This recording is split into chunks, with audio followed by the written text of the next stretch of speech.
দেখো ডাব্লিউপি কনস্টেবলের জন্য মোস্ট ইম্পর্ট্যান্ট কোয়েশ্চেন, এই টাইপটা জিজ্ঞেস করেই থাকে বারবার, যেভাবে করাবো সেভাবে করে নাও। 15,370-এর সাথে কোন ক্ষুদ্রতম সংখ্যা যোগ করলে যোগফল পূর্ণবর্গ সংখ্যা হবে?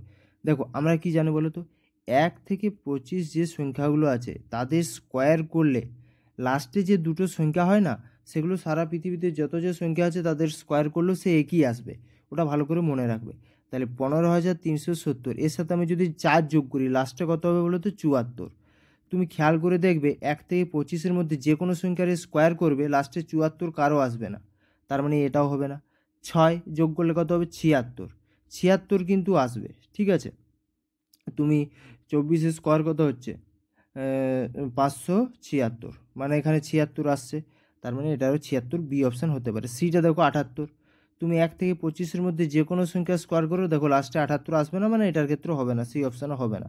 70-এর সাথে যদি 9 যোগ করি 79, তাহলে দেখো 79 কার, মানে 1 থেকে 25-এর মধ্যে কারো যারই স্কোয়ার করো 79 লাস্টে দুটো আসবে না কারো, তার মানে এই অপশানটা হবে না। তাহলে বি অপশান রাইট উত্তর।